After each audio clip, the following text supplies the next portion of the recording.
Un craquement secoua le confessionnal. Ce fut alors que les flammes jaunes entrèrent par les fenêtres. Le soleil venait à la messe. Il éclaira de larges nappes dorées la muraille gauche, le confessionnal, la grande horloge, l'autel de la Vierge qui souriait tendrement à l'enfant Jésus. Même la campagne entrait avec le soleil. À l'une des fenêtres, un gros sorbier se haussait, jetant des branches par les carreaux cassés, allongeant ses bourgeons comme pour regarder à l'intérieur. Et, par les fentes de la grande porte, on voyait les airs du perron qui menaçaient d'envahir la nef.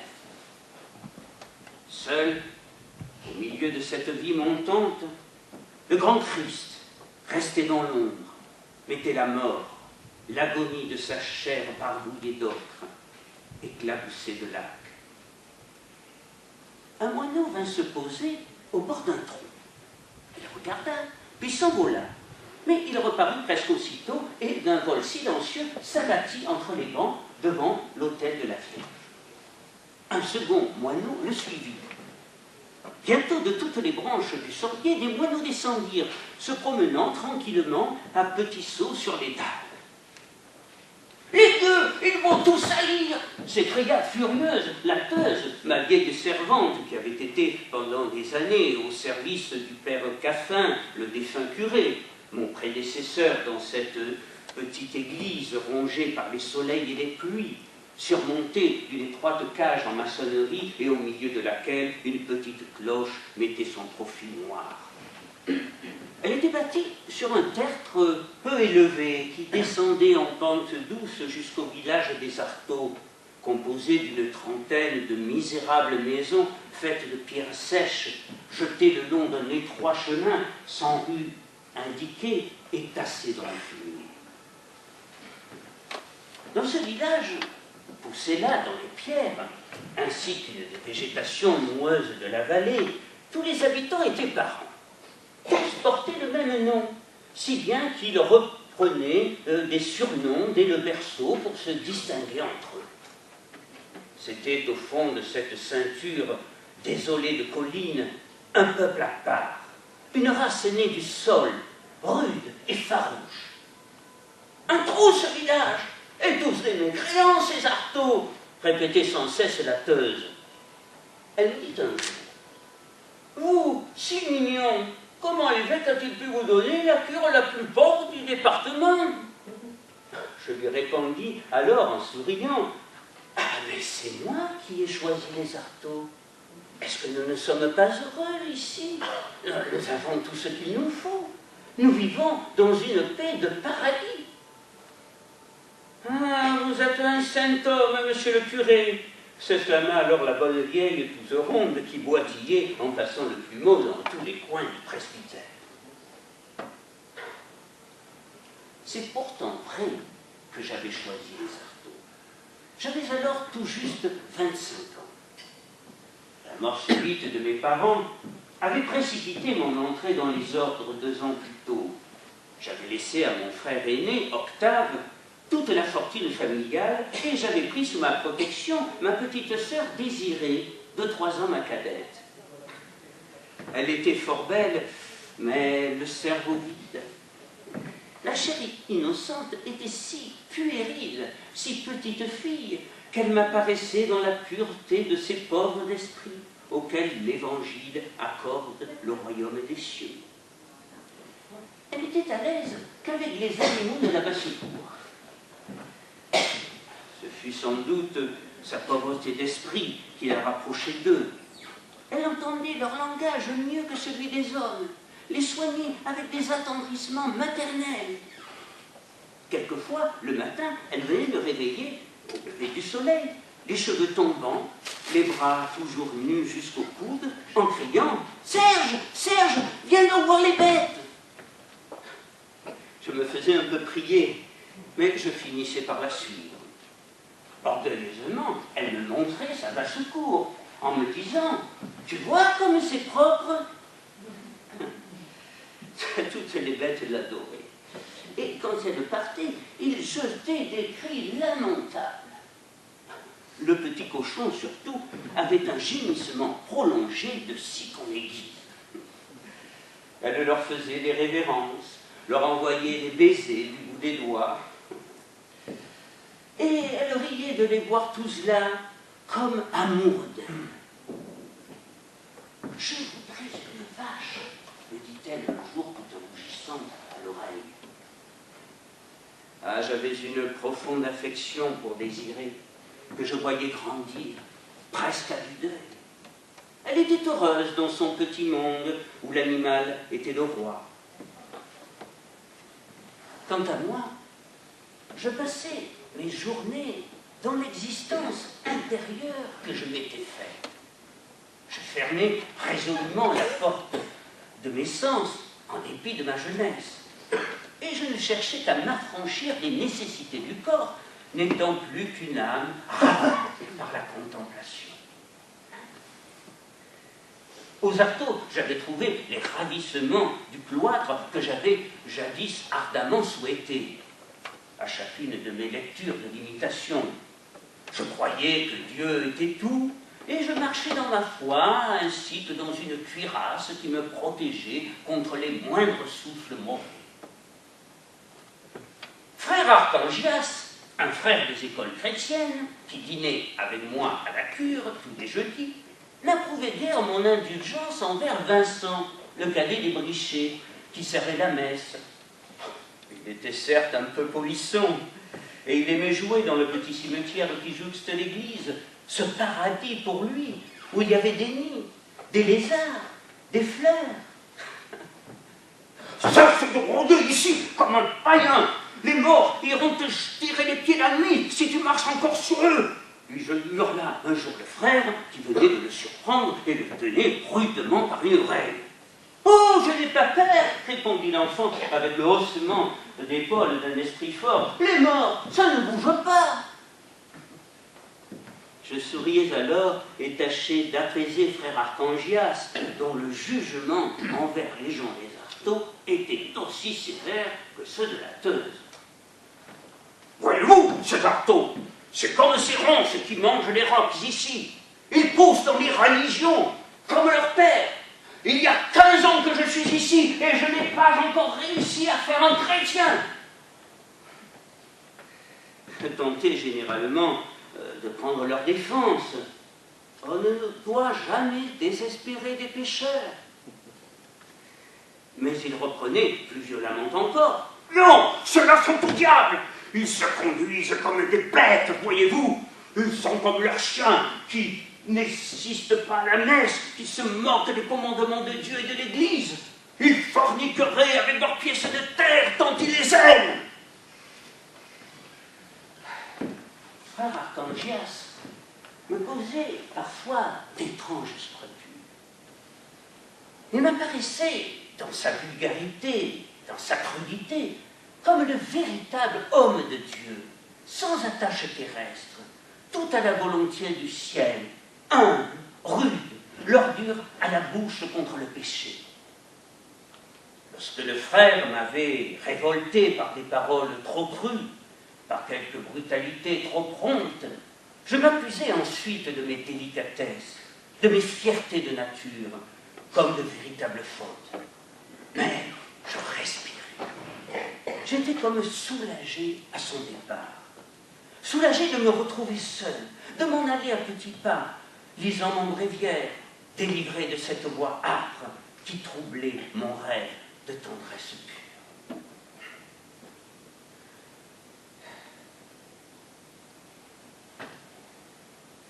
La matinée devenait prudente. Je regagnais vers 11 heures le presbytère, d'un pas pressé, pour ne pas me faire gronder par la teuse qui m'avait bien recommandé de ne pas rentrer après midi pour le déjeuner, comme l'autre jour, mais à 11 heures. Rien ne me laissait imaginer que ce jour-là, tout allait basculer pour moi, pour mon plus grand malheur. À la Croix-Verte, comme je traversais la route qui mène de Plassans à la Palue, un cabriolet me croisa et s'arrêta à ma hauteur. Une voix m'appela. « Hé, Serge! Hé, mon garçon !» Je reconnus aussitôt l'un de mes oncles, le docteur Pascal Rougon, que le peuple de Plassans, où il soignait les pauvres gens pour rien, nommait Monsieur Pascal tout court. « C'est à cette heure que tu patauges dans la poussière, toi ?» me dit-il, en se penchant pour me serrer les deux mains. « Tu n'as donc pas peur des coups de soleil ?»« Pas plus que vous, mon oncle, lui répondis-je en riant. « Oh, moi, j'ai la capote de ma voiture. Et puis, les malades n'attendent pas. On meurt par tout le temps, mon garçon. » Il me conta qu'il courait chez le vieux Jean Bernat, l'intendant du Paradou, qu'un coup de sang avait frappé dans la nuit, et il me proposa de l'accompagner. J'hésitais, car j'entendais dans ma tête la voix terrible de la teuse me crier que le déjeuner allait être froid. Mais j'acceptai finalement, en pensant que le malheureux voudrait peut-être se mettre en règle avec Dieu, à la dernière heure. Pascal éclata de rire dans sa barbe déjà toute blanche, bien qu'il n'avait que 50 ans. « Lui, Jean Bernat, me dit-il. Ah, bien, tu ne le convertiras jamais, celui-là. Ça ne fait rien, ta seule vue est capable de le guérir. » Je montai auprès de mon oncle, qui se montra comme son habitude très chaleureux, m'interrogeant sur ma vie, puis me parlant de mon frère Octave, qui réussissait admirablement dans le haut commerce, de ma tante Félicité, de mon oncle Rougon et de tous les autres. Il conclua en riant. « Tu es le saint de la famille, mon brave. Je compte sur toi pour faire le salut de toute la bande. » Le cabriolet, après avoir monté une côte assez raide, filait entre des gorges désolées. Puis il arriva sur un plateau, dans un chemin creux longeant une haute muraille interminable. Les atos avaient disparu. On était en plein désert. « Voici le Paradou !» annonça Pascal en me montrant la muraille. « Tu n'es donc point venu ici ? Une propriété qui a dû être superbe, ce Paradou. La muraille du parc de ce côté à 2 kilomètres.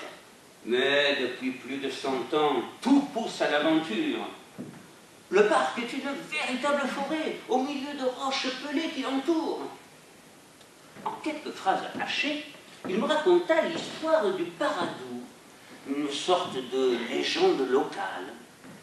Du temps de Louis XV, un seigneur y avait bâti un palais superbe, avec des jardins immenses, tout un petit Versailles. Mais il n'y était venu passer qu'une saison, en compagnie d'une femme adorablement belle, qui mourut là, sans doute, car personne ne l'avait vue en sortir. L'année suivante, le château brûla. Les portes du parc furent clouées, et la végétation avait à peu près tout en règle. Le propriétaire de ce domaine restant invisible, le vrai maître de la propriété était un vieil original nommé Jean Bernat, qui avait trouvé le moyen de loger dans un petit pavillon dont les pierres tenaient encore et où il vivait seul, isolé du monde, pas entièrement puisqu'il avait avec lui une nièce, une drôle de fille, une sauvage, à en croire mon oncle. « Comment? Vous êtes debout, farceur » cria le docteur, stupéfait en découvrant, après avoir poussé la porte de l'étroit jardin, Jean Bernat en train de fumer tranquillement sa pipe à l'ombre d'un pont de mur. « Venez donc m'enterrer, vous » gronda le vieillard avec rudesse. « Je n'ai besoin de personne, je me suis saigné. On vous aura mal renseigné, on vous aura dérangé pour rien. » Il s'arrêta net en m'apercevant. Il eut un geste si terrible que l'oncle Pascal s'empressa d'intervenir. « C'est mon neveu, dit-il, le nouveau curé des Artaud, un brave garçon. Que diable, nous n'avons pas couru les routes à pareille heure pour vous manger, père Jean Bernard. » Le vieux se calma un peu. « Je ne veux pas de calotin chez moi, murmura-t-il. Ça suffit pour faire crever les gens. Entendez-vous, docteur? Pas de robe et pas de prêtre quand je m'en irai, autrement nous nous fâcherions. Ah, qu'il entre tout de même, celui-là, puisqu'il est votre neveu. »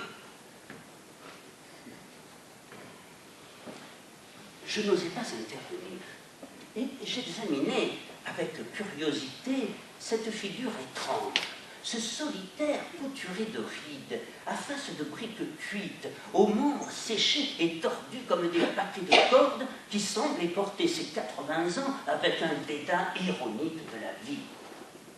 Il servit une bouteille et 3 verres sur une vieille table qu'il sortit alors. « Ça ne vous empoisonnera pas, monsieur le curé, dit-il. Un verre de bon vin n'est pas un péché. Par exemple, c'est bien la première fois que je trinque avec une soutane, sans vous offenser. Ce pauvre abbé Caffin, votre prédécesseur, refusait de discuter avec moi. Et il avait peur. Imaginez-vous qu'il s'était engagé à me prouver que Dieu existe. Je ne pus m'empêcher alors de sortir de mon mutisme. Comment? Dieu n'existe pas? Oh, comme vous voudrez, reprit radieusement Jean Bernat. Nous recommencerons ensemble, si cela peut vous faire plaisir. Seulement, je vous préviens que je suis très fort. Vous trouverez à qui parler, monsieur le curé. Il se leva et répéta solennellement. Il n'y a rien. Quand on soufflera sous le soleil, ce sera fini. Poussé par le docteur Pascal, il nous raconta qu'il était le frère de lait du comte de Corbière, mort d'une chute de cheval, et que ses enfants l'avaient envoyé garder ce parc de la Belle au Bois dormant pour se débarrasser de lui. Il avait alors 60 ans. Il s'aménagea un trou, lut tous les bouquins sauvés de l'incendie du Paradou, et il passe à présent ses journées à regarder pousser ses salades. Tout en l'écoutant, j'éprouvais un malaise. Pour la première fois, sans doute, je me sentais sans force pour ramener à Dieu cet étrange vieillard que les paysans des Artaud appelaient le philosophe. Je me levai, faisant signe au docteur que je souhaitais quitter cette maison où j'avais l'impression de respirer une odeur de damnation. Tout en prenant son chapeau, le docteur demanda à Jean Bernat des nouvelles de la petite. Le vieil homme appela alors « Adine! Adine !» Une porte s'ouvrit brusquement au fond du vestibule. Une trouée éclatante se fit dans le noir de la muraille. Ce fut comme une vision de forêt vierge, un enfoncement de futaie immense, toute une pluie de soleil. La porte claqua, tout disparut. « Ah, la gueuse !» cria Jean Bernat. « Elle était encore dans le Paradou !» Albine riait sur le seuil du vestibule. Elle avait une jupe orange, avec un grand fichu rouge attaché derrière la taille, ce qui lui donnait un air de bohémienne endimanchée. Elle continuait de rire, la tête renversée, la gorge toute gonflée de gaieté. Elle était comme un grand bouquet d'une odeur forte et enivrante. « Bah, tu es belle, on est le vieux. Tu sens l'herbe à empester. Dirait-on qu'elle a 16 ans, cette poupée? Albine, effrontément, riait plus fort encore. Le docteur Pascal, qui était son grand ami, se laissa embrasser par elle. « Alors, tu n'as pas peur dans le paradou, toi ?» demanda-t-il. « Peur? De quoi donc ?» dit-elle avec des yeux étonnés.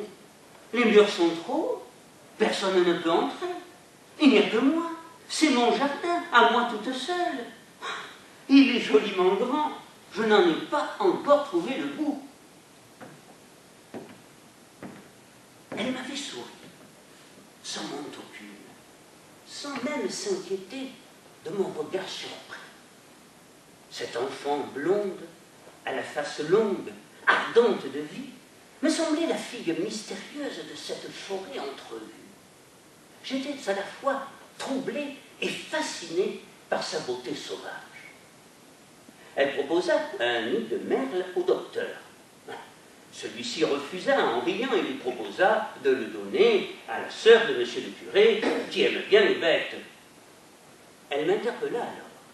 « Vous êtes le curé des Artaud, n'est-ce pas? Vous avez une sœur. J'irai la voir.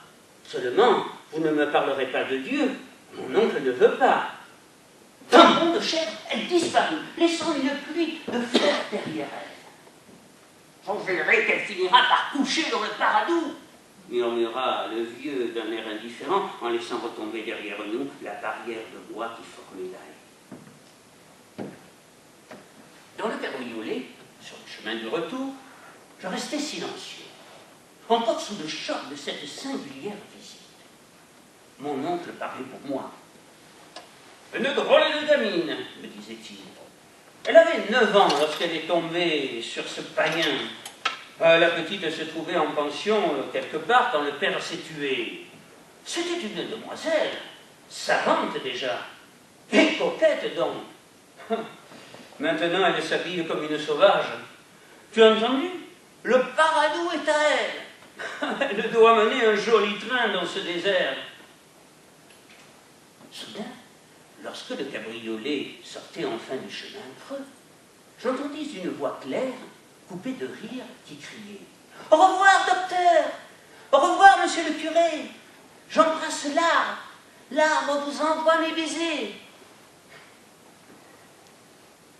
Quand le docteur me déposa sur le chemin poussiéreux, à l'endroit même où il m'avait rencontré et que je me retrouvais seul, j'eus comme le sentiment de sortir d'un rêve. Et je replongeai bientôt dans ma vie intérieure. En rentrant au presbytère, je dus affronter la colère de la Teuse et ses questions sur mon retard. Je n'osais pas lui parler de ma visite au paradou, car je ressentais une sorte de honte vague et un curieux sentiment de culpabilité. Le jeudi qui suivit cette mémorable journée, au cours du dîner, après avoir terminé sa soupe, Désiré suivit la Teuse à la cuisine. Frère Arcangias, resté seul à table avec moi, se taillait de longues bouchées de pain qu'il avalait avidement tout en attendant le prochain plat. Soudain, un bruit de pas, d'exclamations, de rires sonores s'éleva du bout du couloir du côté de la cour. Il y eut comme une courte dispute. Une voix de flûte qui me troubla profondément, se fâchait, parlait vite, se perdant au milieu d'une bouffée de gaieté. Désiré rentra d'un bond en dissimulant quelque chose sous sa robe retroussée. Elle répétait vivement. « Et quelle drôle! Elle n'a pas voulu venir, je la tenais par la robe, mais elle, joliment forte, elle m'a échappé. »« De qui parle-t-elle » interrogea la Teuse, qui accourait de la cuisine. Désirée s'était assise et, avec des précautions infinies, tira de dessous sa jupe un nid de merle où dormaient 3 petits, et elle le posa sur son assiette. Instinctivement, je m'effrayai alors, mais c'est cette fille du paradou. C'est vrai, reprit la Teuse, interloquée. J'aurais dû la reconnaître à sa voix de cigale. Ah, la bohémienne! Tenez, elle est restée là-bas à nous observer. Je m'avançai et crut voir en effet derrière le tablier la jupe orange d'Albine et je sentis ce puissant parfum de verdure, cette odeur de fleurs sauvages qu'elle exhalait. Frère Archangias, qui me suivait, allongea alors le poing en tonnant. « Que le diable te prenne, fille de bandit! Je te traînerai par les cheveux autour de l'église si je t'attrape à venir jeter ici tes maléfices !»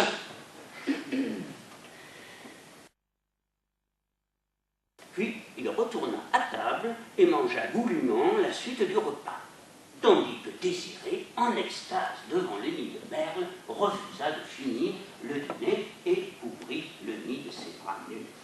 Lorsque le frère se leva et s'avança vers elle en criant « J'espère qu'on ne va pas garder ces oiseaux, ça porterait malheur, il faut leur tordre le cou !» Quant à moi, questionné par la teuse soupçonneuse, je dus reconnaître que j'avais fait une visite au vieux Jean Bernard. Cet homme l'a mis dans une colère folle. Elle tournait autour de la table, boitant furieusement, donnant des coups de talon à fendre le plancher. Frère Archangias n'était pas moins révolté qu'elle. « Son Bernard est un chien !» hurlait-il. « Il doit crever comme un chien !» Et comme je tentais de protester, « Non, non !» ajouta-t-il, « il n'y a pas de Dieu pour lui, pas de pénitence, pas de miséricorde. Il vaudrait mieux jeter l'hostie au cochon que la porter à ce gredin. » La teuse se tourna finalement vers moi et me dit en pleurant, « Vous êtes un cachotier, vous êtes un méchant homme. » J'essayai de la calmer et de leur conter à tous deux les circonstances de cette visite. Mais le frère s'emporta encore davantage et toute la haine de la terre se déversa de sa bouche comme un fleuve de venin. La violence de frère Archangias, la tyrannie de la teuse, étaient pour moi comme des coups de lanière dont je goûtais souvent le cinglement sur les épaules.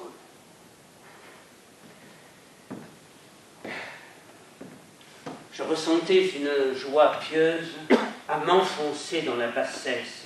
La paix du ciel me semblait au bout de ce mépris du monde, de cet encanaillement de tout mon être. En même temps, l'attitude du frère et de ma servante à mon égard me rappela le reproche d'un de mes professeurs au séminaire, lorsqu'un jour j'avais croisé les jambes à la classe. J'étais alors devenu tout rouge, comme si j'avais commis une indécence. J'étais un des meilleurs élèves, ne discutant pas, apprenant les textes par cœur.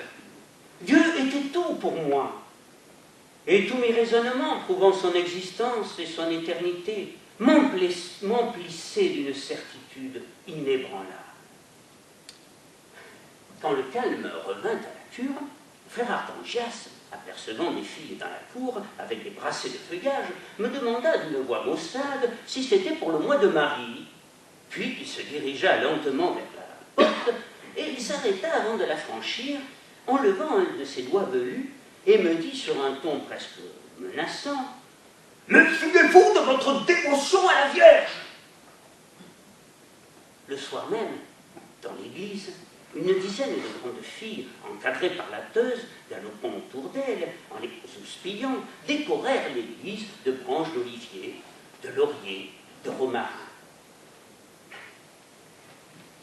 Quand elles eurent fini, que la teuse se décida à son tour à partir, je m'agenouillai devant l'autel de la Vierge, éclairé d'une seule lampe.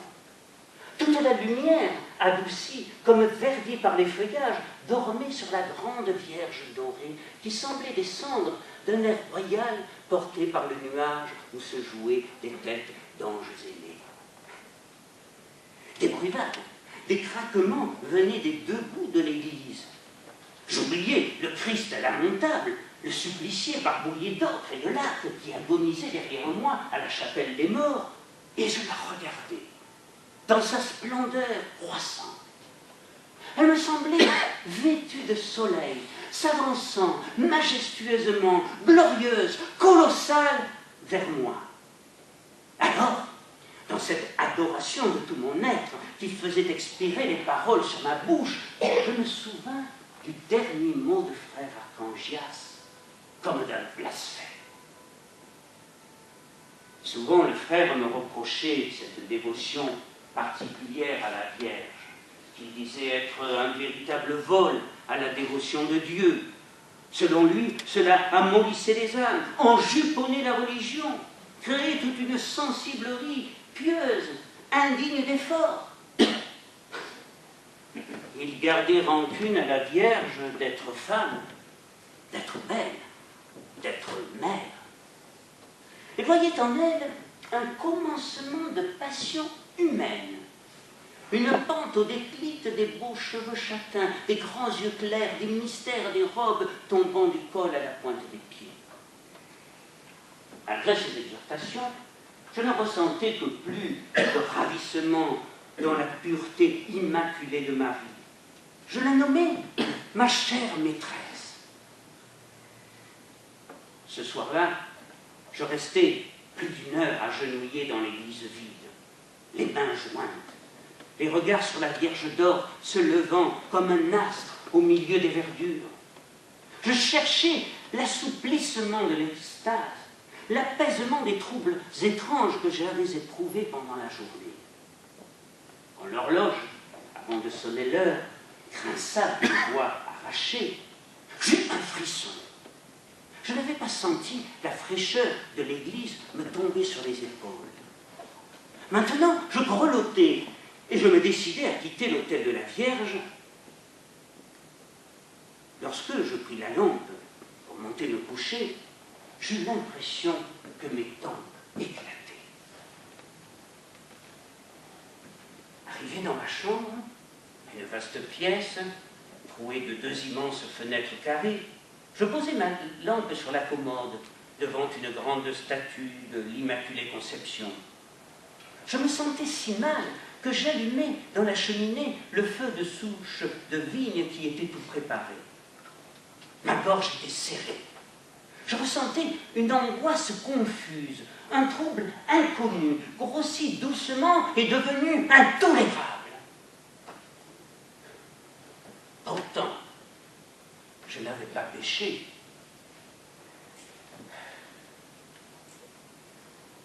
Je songeais à mon passé, à mes années de séminariste, et je n'y trouvais qu'une grande pureté, une obéissance parfaite. À cause de la fièvre, je ne sentais plus le froid. Et soudain, je revis Albine bondissant de son paradou. J'eus d'elle une mémoire si précise que je revoyais jusqu'à une égratignure à l'un de ses poignets souples, roses sur la peau blanche, et je voyais ses grands yeux bleus, et j'étais pris dans son rire, comme dans une onde sonore qui résonnait partout contre ma chair. Je la respirais, je l'entendais vibrer en moi. Oui, tout mon mal venait de ce rire que j'avais bu.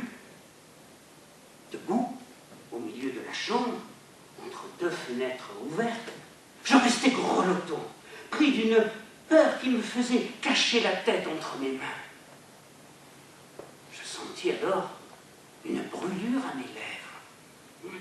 C'était comme un jet ardent qui avait coulé dans mes veines. Je poussai un cri et je me jetai à genoux devant la statuette de l'Immaculée Conception en criant « Sainte Vierge des Vierges, priez pour moi !»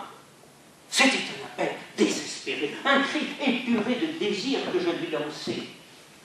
Les mains jointes, je m'adressai à elle, tantôt avec fougue, tantôt d'une voix tendrie, et je continuai plus faiblement. « Oh, Marie, vase d'élection, châtrez en moi l'humanité, faites-moi eunuque parmi les hommes, afin de me livrer sans peur le trésor de votre virginité. » Terrassé par la fièvre, je finis par m'évanouir sur le carreau.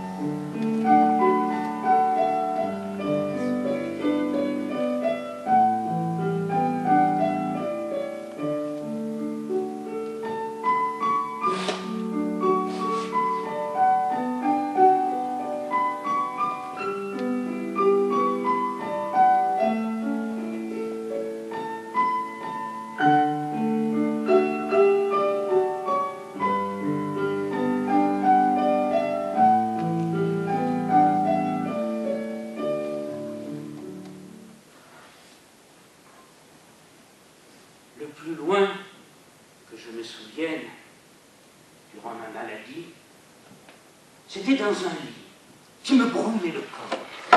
Ma tête roulait sur l'oreiller ainsi que sur un brasier. Mes pieds s'usaient l'un contre l'autre à se frotter continuellement. Ensuite, je ne vois que du noir et un cauchemar qui revenait sans cesse. Je rampais le long d'un souterrain interminable.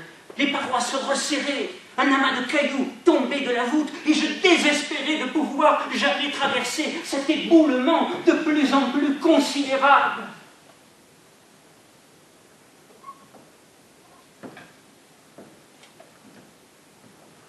Mon oncle Pascal me soigna avec dévouement et compétence. Mais il désespérait de me guérir de cette fièvre tenace qui, si elle me faisait grâce, finirait par emporter ma raison. Alors, jugeant sans doute qu'il fallait me soustraire de l'atmosphère des Artaud, il prit l'initiative de m'amener en grand secret au Paradou, où les arbres, la fraîcheur, la tranquillité, les bons soins d'Albine seraient peut-être le meilleur remède. Je ressortis lentement de mon souterrain. Et je me retrouvai dans une chambre haute de plafond, très vaste, meublée d'un ancien meuble Louis XV. De larges fenêtres s'ouvraient sur la campagne, avec ses verdures, ses eaux, son large cercle de collines. Dans le trumeau, au-dessus des portes, des peintures laissaient encore voir les ventres et les derrières roses de petits amours volant par bandes. Je n'avais plus aucun souvenir. Mes années de séminariste, le village des Artaud, ma petite église, les moineaux qui se promenaient sur les dalles, la Teuse et sa gentillesse bougonne, la Sainte Vierge au doux visage, mon état même de prêtre, tout cela était sorti de ma mémoire. J'étais comme l'enfant qui vient de naître. Pendant ma maladie, mes cheveux s'étaient allongés, ma barbe avait poussé. Albine était assise sur une console vêtue de blanc, les cheveux serrés dans un fichu de dentelle. Elle veillait sur mon sommeil. « Je ne dors pas, lui dis-je d'une voix très basse. Je t'entendais, tu marchais tout doucement. » Elle fut ravie de ce tutoiement, s'accroupit devant le lit pour mettre son visage à la hauteur du mien et me dit avec une grande douceur « Comment vas-tu » Et elle goûtait à son tour la douceur de ce tu qui lui passait pour la première fois sur les lèvres. Puis elle reprit.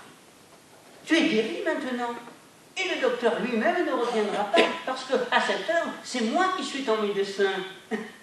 Il paraît que tu n'as plus besoin de drogue. Tu as besoin d'être aimé, comprends-tu » Je ressentis la sensation d'un plaisir inconnu, au contact de ma joue contre sa petite main fraîche. Ah, c'est doux comme la soie. Ne la retire pas, je t'en prie, elle me fait du bien.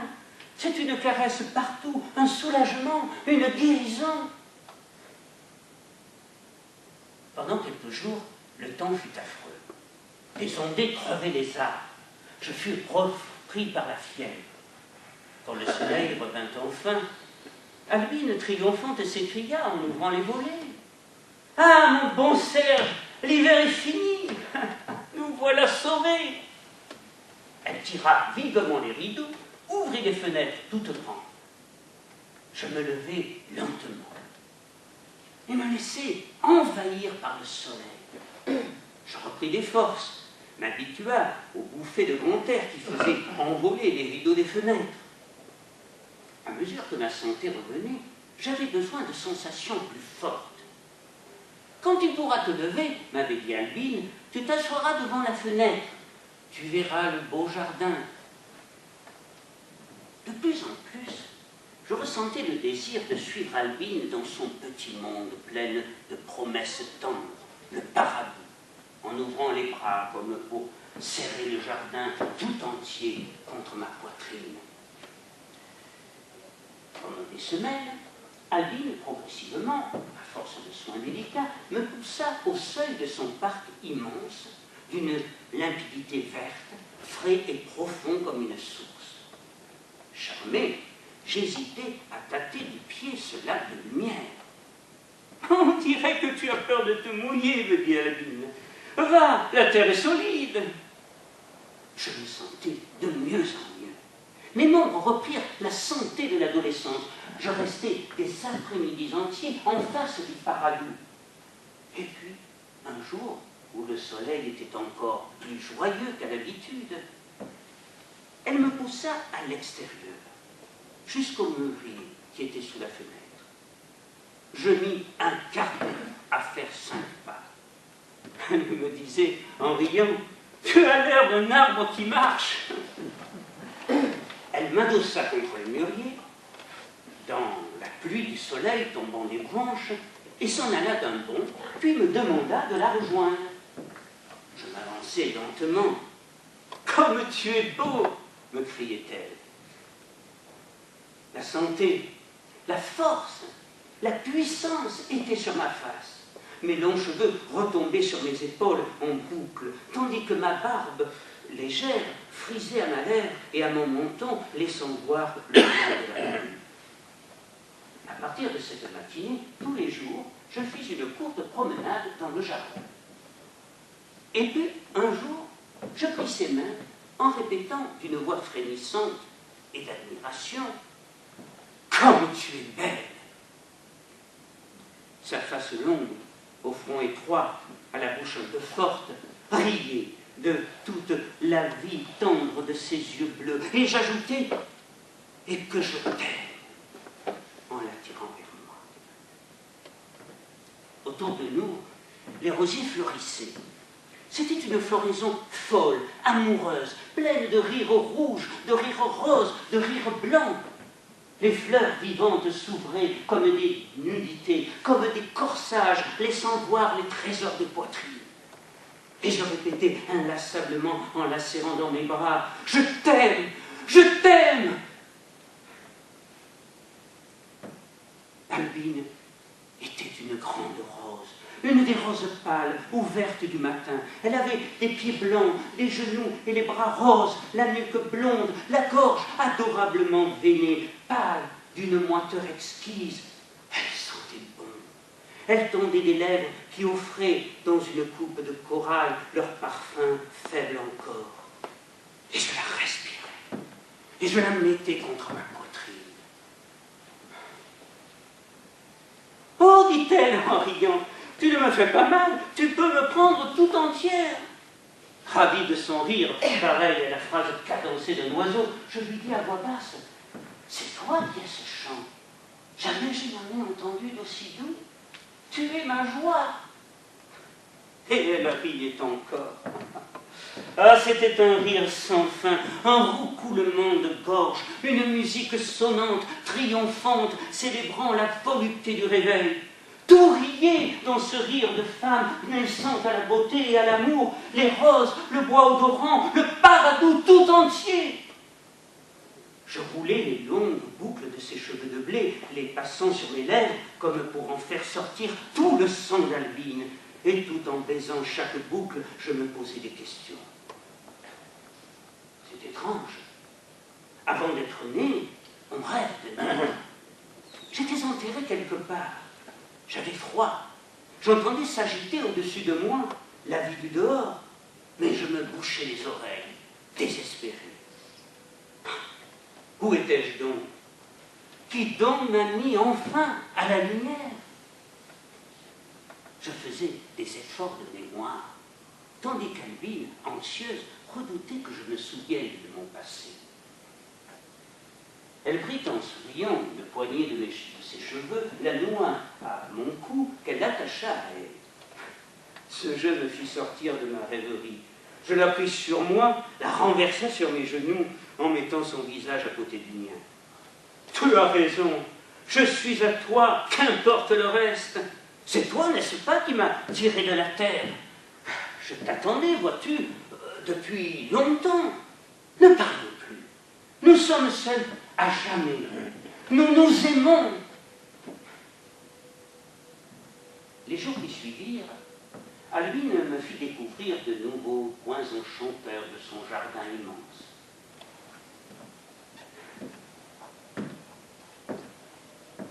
Elle me dit un jour, gravement, qu'elle avait passé des journées dans le Paradou et fouillé les moindres coins de verdure pour découvrir une clairière magique, un endroit de félicité parfaite où le seigneur du Paradou aimait se retrouver avec la dame de son cœur.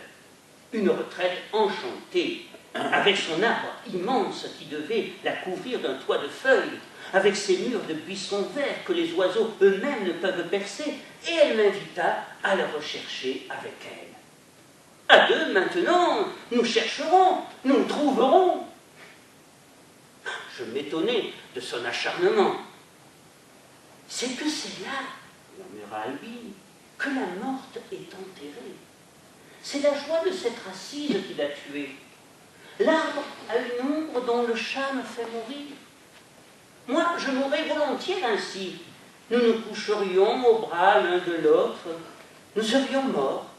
Personne ne nous trouverait plus. Nos recherches s'avéraient belles. Mais à chacun de nos grands voyages dans le parc, nous nous sentions plus proches. C'était l'amour avant le sexe. L'instinct d'aimer qui plante des petits hommes de 10 ans sur le passage des bambines en robe blanche. Je lui disais d'une voix légère qui soulevait les petits cheveux dorés de ses tempes. Je t'adore, je t'aime plus que tout. Oh, je ne te connais pas, je ne sais qui tu es, je ne sais d'où tu viens, mais je t'aime. Oui, je t'aime, reprit-elle. Tu es fort, tu es grand, tu es beau. Je t'aime, Serge. Puis, ce fut notre premier baiser. Elle avait ouvert des yeux très grands. Quelque chose de puissant, de souverain nous envahissait. Les semaines passaient, et un jour nous eûmes le sentiment que le parc entier nous poussait doucement. Derrière nous, il semblait qu'une barrière de buissons se hérissa pour nous empêcher de revenir sur nos pas, tandis que, devant eux, le tapis des gazons se déroulait si aisément que nous ne regardions même plus à nos pieds, nous abandonnant aux pentes douces du terrain. Nous marchions d'un pas sans fatigue, comme des automates. Nous ignorions l'un et l'autre où nous passions, certains d'aller droit où nous voulions aller. Et à mesure que nous avancions, le jardin se faisait plus discret. Retenez le soupir de ses ombrages, le bavardage de ses eaux, la vie ardente de ses bêtes. Il n'y avait qu'un grand silence frissonnant, une attente religieuse. Alors, instinctivement, nous levâmes la tête. En face de nous était un feuillage colossal. C'est là, dit Albine. Nous entrâmes dans une paix délicieuse. C'était au centre un arbre de taille géante, noyé d'une ombre si épaisse qu'on ne pouvait en distinguer l'essence. Son tronc respirait comme une poitrine. Il semblait bon, robuste, puissant, fécond. Il était le doyen du jardin, le père de la forêt. Dès que l'arbre nous eut pris sous la douceur de ses branches, nous nous couchâmes l'un contre l'autre. Mes mains se promenaient le long du corps d'Albine. Je répétais, ton visage est à moi. Tes yeux, ta bouche, tes joues, tes bras, tes pieds sont à moi. Toute ta personne est à moi. Et je lui baisais le visage, sur les yeux, sur la bouche, sur les joues. C'était une prise de possession sans emportement, continue, conquérant les plus petites veines bleues sous la peau rose. Albine tendait les doigts, les seins, les lèvres à mes baisers.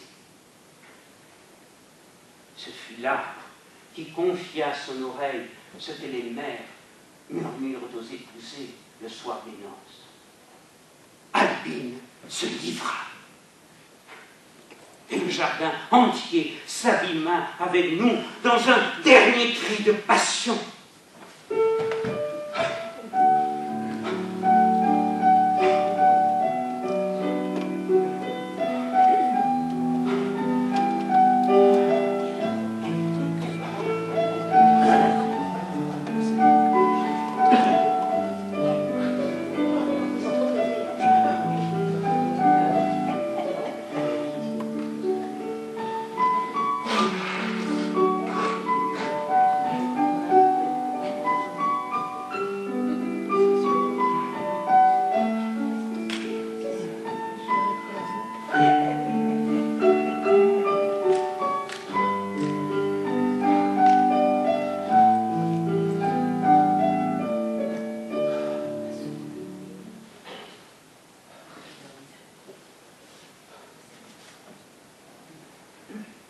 Lorsque nous nous éveillâmes de la stupeur de notre félicité, nos premiers mots furent encore « Je t'aime, Albine! Serge, je t'aime !» Et nous avions, dans notre bonheur, la certitude d'une loi accomplie, la sérénité du but logiquement trouvé, pas à pas. En la reprenant dans mes bras, je lui dis « Vois, je suis guérie. Tu m'as donné toute ta santé. » Elle me répondit, s'abandonnant, « Prends-moi toute, prends ma vie. » Mais une fois debout, elle chancela un peu et parut inquiète. Mais nous nous éloignâmes lentement du grand arbre. Nous ne savions pas dans quel point perdu du parc nous étions, et cela nous provoqua un embarras singulier. Nous hâtions le pas. Albine tendait l'oreille anxieuse. Elle avait l'impression que nous étions suivis. « Cachons-nous, cachons-nous » répétait-elle d'un ton suppliant, et elle devenait toute rose. Je m'efforçai de la tranquilliser, mais elle voulait rentrer tout de suite pour que personne ne pût rire en la regardant. Et, hâtant le pas de plus en plus, elle cueillait le long des haies des verdures dont elle cachait sa nudité. Je lui dis alors en riant, « Tu vas au bal ?» Elle me répondit à voix basse d'un air d'alarme, « Ne vois-tu pas que nous sommes nus ?»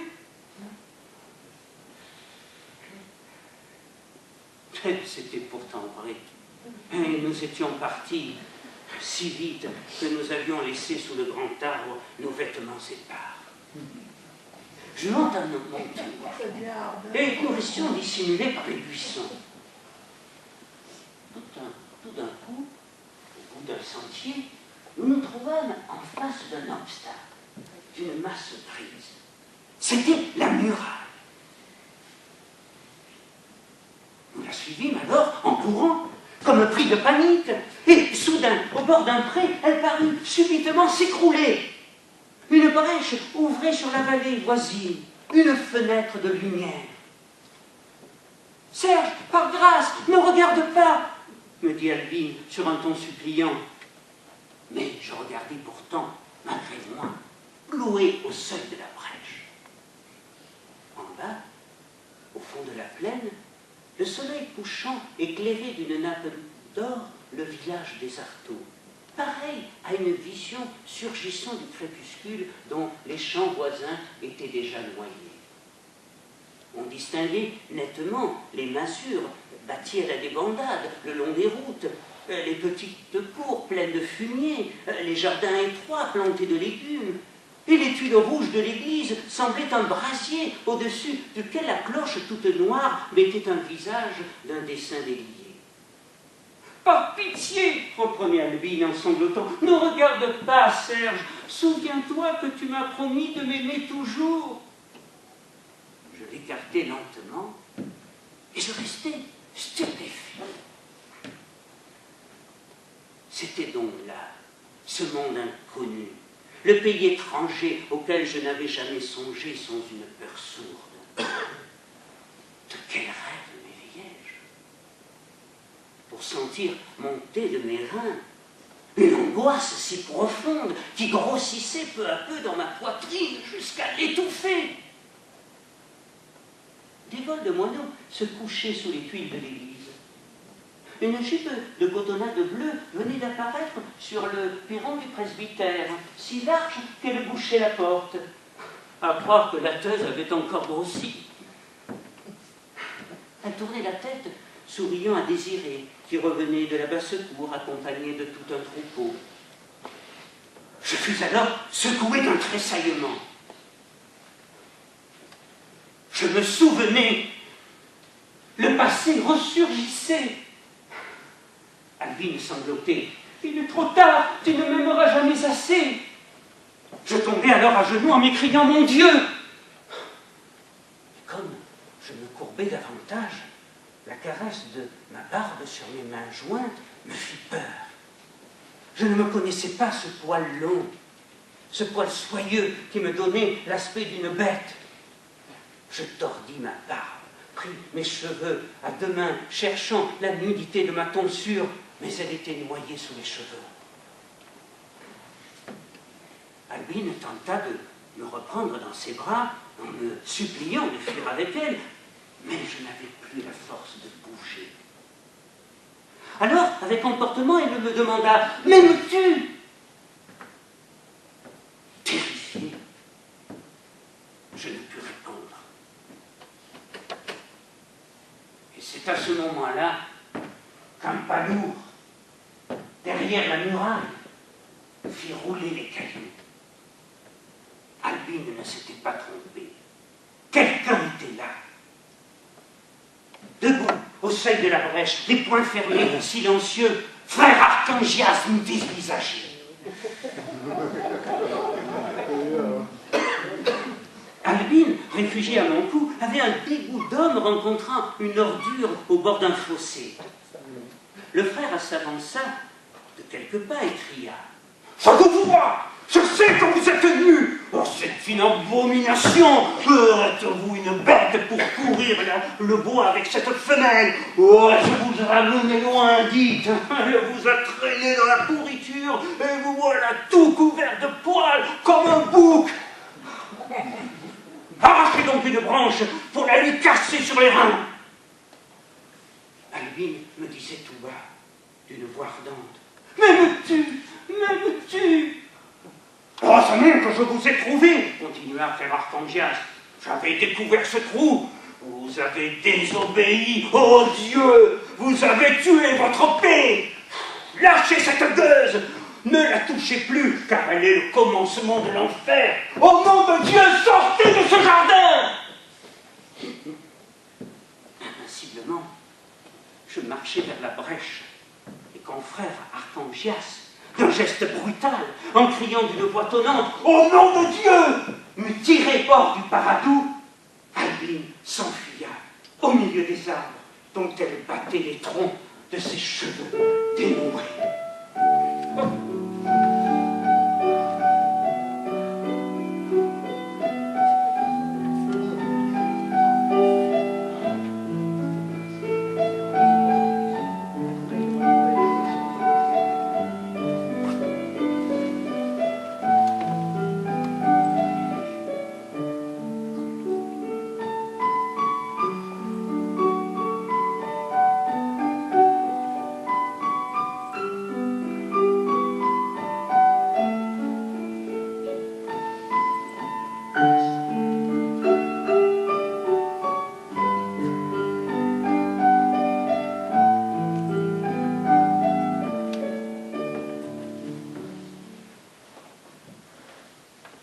La vie avait repris son cours presque normal.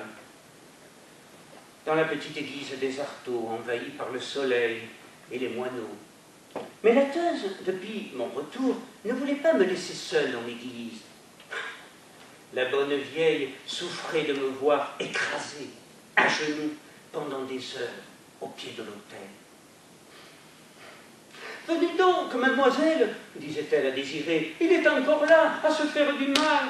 Ah, vous savez bien qu'il n'écoute que vous. Désirée, avec tendresse, m'obligeait à manger, mais j'avais du mal à avaler ne serait-ce qu'une gorgée de lait. Elle me parlait de sa vache que lui avait offert oncle Pascal quand je n'étais pas là, et qui était si heureuse lorsqu'elle l'embrassait. Je souriais, m'efforçais d'être gai, mais souvent je restais pendant des heures, silencieux, roulant dans une torture, une agonie muette qui me brisait. La Teuse m'étourdissait alors d'un flot de paroles. Elle avait livré un véritable combat contre le docteur Pascal lorsque celui-ci jugea qu'il fallait me sortir du presbytère pour avoir une chance de me guérir.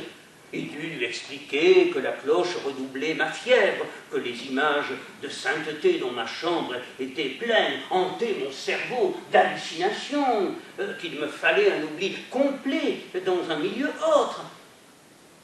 Elle avait fini par consentir et s'était même résignée à venir me voir au Paradou, tout en protestant contre ce choix incompréhensible du docteur. Elle n'en gardait pas moins une haine solide contre le Paradou. Elle était surtout blessée de mon silence sur le temps que j'y avais passé. Ce matin-là, exaspérée de me voir tout pâle, m'entêtant à souffrir sans une plainte, elle finit par me dire « Il faut retourner là-bas, monsieur le curé, si vous y étiez si bien. Il y a là une personne qui vous soignera sans doute bien mieux que moi. » C'était la première fois qu'elle hasardait une allusion directe. Le coup fut si cruel pour moi que je laissai échapper un léger cri. Elle continua presque à voix basse. « Aussi, c'est la faute de votre oncle Pascal. Oh, moi, ça m'avait mis dans une telle colère que je n'ai voulu en parler à personne. Oui, monsieur, c'est grâce à moi, si personne n'a su où vous étiez, tant je trouvais ça abominable. Quand l'abbé Guyot de Sainte-Trope, qui vous a remplacé pendant votre absence, venait lire la messe le dimanche, je lui racontais des histoires. Je lui disais, je lui jurais que vous étiez en Suisse pour vous soigner. Je ne sais seulement pas où ça est, ça, la Suisse. » Je ne l'interrompis pas lorsqu'elle me dit qu'elle n'avait jamais osé le faire, mais qu'elle avait des nouvelles de là-bas, et qu'elle m'en donnerait, et que la personne n'est pas plus heureuse que nous. Puis je tentai de la rassurer avec un bon sourire. « Oh, ne vous inquiétez pas, ma bonne Teuse, je suis plus fort que vous ne croyez, je me guéris tout seul. » Frère Archangias, de son côté, s'était donné la tâche de veiller sur moi. Il m'accompagnait partout et me faisait suivre par un gamin de son école. Il disait, avec son rire terrible, qu'il était le gendarme de Dieu. Il ne me parlait jamais nettement de ma faute, mais sa présence seule était un reproche. Un soir, comme j'allais bénir la chambre de nouveaux mariés, je reconnus, à l'entrée du village, vers les hauteurs, éclairées par la lune, Jean Bernard, qui, malgré ses 80 ans, marchait droit comme un chêne, sans même se servir de son bâton qu'il portait sur son épaule à la manière d'un fusil. « C'est lui, c'est le gueux, je le sentais !» s'écria frère Archangias, qui, comme à son ordinaire, m'escortait. « Ah, le damné, le diable lui jette toute la graisse de l'enfer sous les pieds !» Troublé, je m'efforçai de l'éviter, mais il s'approcha de moi et me dit de sa voix radieuse. « Hé, curé, attendez-moi, je vous fais donc peur, alors ne venez plus nous voir. » Je murmurai très pâle. « J'ai eu tant d'occupations. » Il continua. « La petite croit que c'est moi qui vous empêche de revenir. » Je lui ai répondu. « Le curé est une bête, et ça je le pense. Est-ce que je vous ai mangé pendant la maladie? Je ne suis même pas monté vous voir. Mais tout le monde est libre. » Il parlait avec sa belle indifférence, en affectant de ne pas s'apercevoir de la présence de frère Archangias. Mais celui-ci, ayant poussé un grognement menaçant, il reprit. « Eh, curé, vous promenez donc votre cochon avec vous ?» Oh, reste brigand! Là, le frère, les poings fermés. Jean Bernard, le bâton levé, feignit de le reconnaître. « Par les pattes !» cria-t-il. « Ah, c'est toi, calotin! Nous avons un compte à régler ensemble. J'ai juré d'aller te couper les oreilles au milieu de ta classe. Ça amusera les gamines que tu empoisonnes. » Il s'ensuivit un échange de propos fort peu aimables entre les deux hommes qui se détestaient. « Et ta gueuse !» cria finalement le frère. « C'est toi qui l'as fourré dans le lit du prêtre !» Et il allongea ses deux poings sous le nez du vieux. Mais celui-ci lui cassa son bâton sur l'échine. Et il y eut une courte lutte entre eux dans la poussière de la route bleuie par la lune. Je m'efforçai de m'interposer entre les combattants. Jean Bernard était assis sur la poitrine du frère. Je le suppliai de se relever pour ne pas l'étouffer. « Tout à l'heure, répondit le vieux, la petite n'est pas à son aise depuis quelque temps. Elle était si contente de vous soigner. En fumant ma pipe, je l'entendais rire. Cela me suffisait. Les filles, c'est comme les aubépines. Quand elles font des fleurs, elles font tout ce qu'elles peuvent. Enfin, vous viendrez, si le cœur vous en dit. Peut-être que ça amuserait la petite. Bonsoir, curé. » Il se releva avec lenteur et s'éloigna sous les malédictions du frère écumant de rage.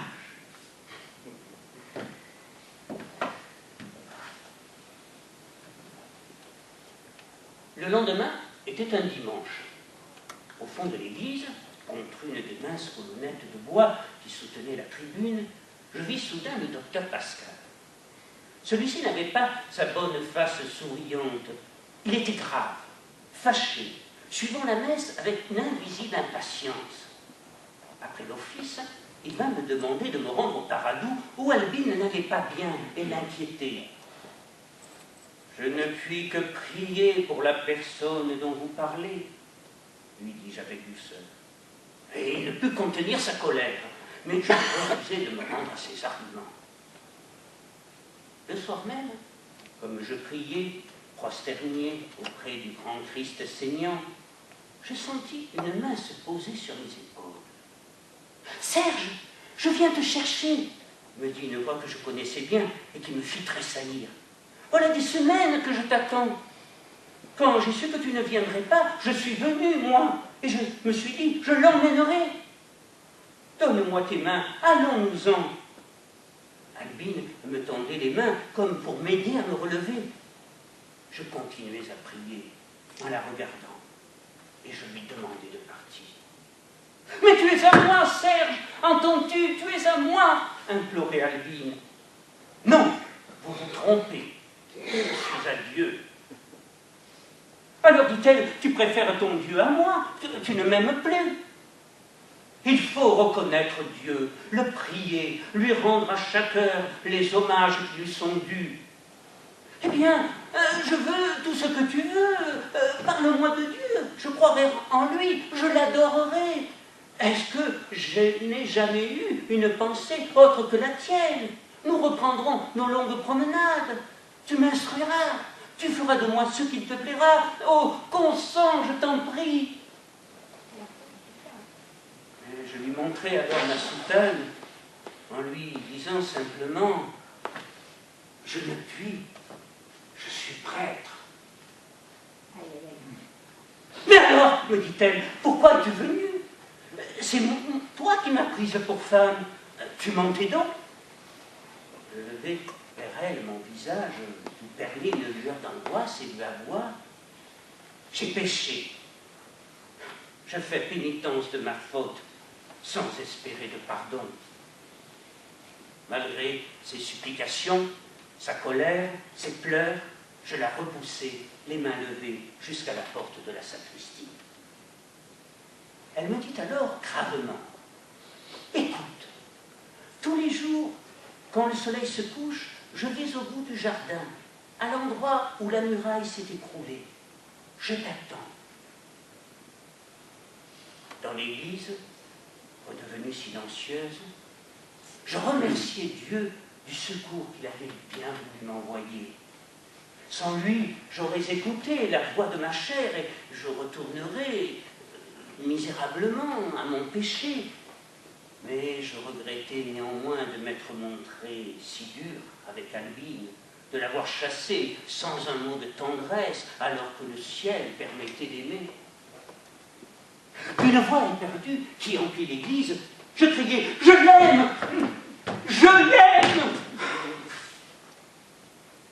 Et je suppliais Jésus de me la rendre, car j'avais quitté Marie pour Jésus, sacrifiant mon cœur afin de vaincre ma chair. J'eus alors le sentiment que l'église entière s'écroulait, vaincue par la nature révolutionnaire, les lichens, les thym, les genévriers et les herbes sauvages. Et j'applaudissais furieusement comme un damné à cette vision.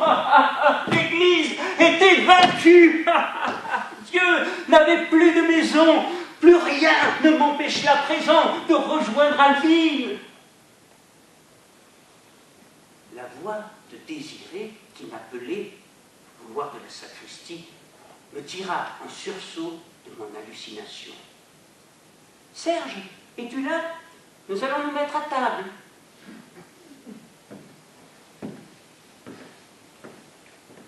Je sus par la suite que Désiré avait surpris Albine au milieu des ronces dans le cimetière, qu'elle s'était très vite devenue amie avec celle qui lui avait apporté subrepticement un nid de merle et qu'elle lui avait fait visiter sa place au cours et présenter Lise, sa vache, qui allait bientôt faire un petit. Frère Arcangias, l'œil toujours aux aguets, l'avait aussitôt remarqué et accusa la teuse de l'avoir laissé entrer. Mais celle-ci répliqua « Moi, je l'abomine, cette fille, mais du moment qu'elle est la santé de monsieur le curé, elle peut bien venir à toutes les heures du jour et de la nuit. Je les enfermerai ensemble s'ils veulent. » Le lendemain matin, j'ouvris les yeux plus tard que de coutume et je me trouvais la face et les mains baignées de larmes. J'éprouvais un grand vide et mon regard abandonna mon bréviaire pour se fixer sur le mur blanc du Paradou, ce mince trait pâle courant de la crête des hauteurs et que j'apercevais de la fenêtre de ma chambre. Je pris alors la décision de rejoindre Albine au coucher du soleil. Elle m'attendait, elle était ma femme. Je ne pouvais pas faire autrement. Mais si nous voulions vivre ensemble, nous pouvions rester dans le pays. Il nous faudrait partir. À 20 reprises, je tentais d'arrêter un plan d'enlèvement, d'arranger notre existence d'amants heureux. Mais je ne trouvais rien et ce désir m'affolait de plus en plus. Même sans ma soutane, j'étais persuadé qu'on devinerait le prêtre et qu'on insulterait Albine. Et si j'avais des enfants un jour? Cette pensée inattendue me provoqua une répugnance étrange. Mais non, je n'en aurais point. Et puis sans doute toute ma virilité s'en était allée pendant ma longue adolescence tournée uniquement vers Dieu. L'espoir d'être impuissant me fut alors très doux. Le soir venu, étant trop lasse, je remis mon départ au lendemain. Mais le lendemain, je trouvai un nouveau prétexte. Pendant 3 jours, j'hésitais encore. Et puis, tout d'un coup, le 3e jour, je pris mon chapeau et partis pour le Paradou, comme à une corvée que je ne pouvais éviter. L'image d'Albine s'était alors effacée. Je ne pris aucune précaution pour me cacher. Je traversai le village, puis je m'enfonçai au milieu des rochers et je marchai droit vers la brèche. Par habitude, j'avais emporté mon bréviaire. Le soleil baissait déjà, mais comme je montais écarté des pierres passées, un souffle terrible m'inquiéta. j'avais failli mettre le pied en plein sur la figure de frère Archangias, vautré par terre et dormant profondément. Le sommeil l'avait sans doute surpris pendant qu'il gardait l'entrée du paradis. Je le regardais un moment, enviant ce sommeil de saint roulé dans la poussière, puis j'enjambai son grand corps et entrai dans le paradis. Albine était assise sur un tapis d'herbe, derrière la muraille. Elle se leva toute tremblante et se jeta à mon cou. « Tu m'aimes encore ?» me demanda-t-elle. Je répondis d'un trait « Oui, je t'aime encore !» Aucune autre parole ne pouvait sortir de ma bouche. Elle m'entraîna alors dans le paradis, jauni par l'automne. Elle me mena partout, mais les arbres m'effrayaient. Je ne les reconnaissais plus. Je témoignais d'une telle répugnance à entrer dans les broussailles que nous restions sur le bord. Nous retrouvâmes l'arbre géant et la place même où elle s'était livrée et où je l'avais possédée. Mais je me sentais abattu, insensible. « Tu as menti !» cria alors Albine. « Tu ne m'aimes plus !» Et elle pleura. Elle pleura nos amours agonisantes. Quant à moi, je restais écrasé. Je murmurais « Le jardin est mort. J'ai toujours froid. » Elle protesta alors, me montrant le paradis d'un geste, ce jardin qui ne mourra jamais et qui nous avait apporté tant de joie. Je levai les yeux vers elle, la suppliant de ne pas se fâcher et l'assurant de mon amour. Elle balbutia à mon oreille. « Tu vois bien que le paradis n'est pas mort. Il nous crie de nous aimer. Il veut notre mariage. Soyons l'un à l'autre. » Alors, je me mis à pleurer et je jetai ce cri suprême. « Je ne peux pas. Je ne peux pas. »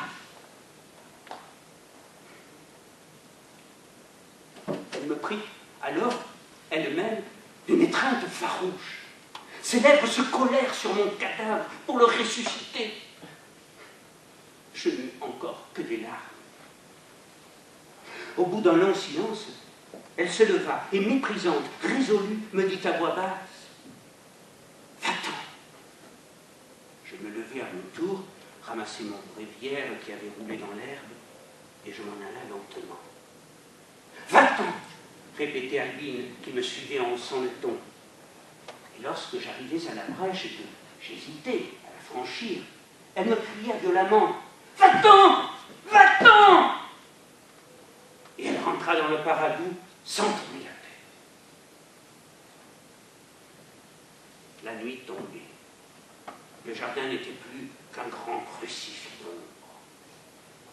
Frère Archangias était là, de l'autre côté de la muraille. Un moment surpris de voir Albine me chasser, il tapa très fort de son bâton contre les pierres et fut pris d'un rire terrible. « Adieu la gueuse! Bon voyage! Retourne forniquer avec les loups !» Et à toute volée, il jeta son bâton derrière Albine dans le crépuscule. Il me regarda ensuite et en grognant des paroles, « Je vous savais là-dedans! Les pierres étaient dérangées. Si Dieu daigne vous pardonner, il sera trop bon, il gâtera sa justice. » Nous redescendîmes tous les deux vers les arteaux à pas lents. Je n'avais pas ouvert les lèvres. Je n'entendais même plus les apostrophes de mon compagnon. Il me quitta à la porte du presbytère. J'entrai dans l'église et je m'abandonnai à Dieu, implorant sa miséricorde. En dehors de la vie, en dehors de tout, je suis à vous, ô mon Dieu, à vous seul, éternellement.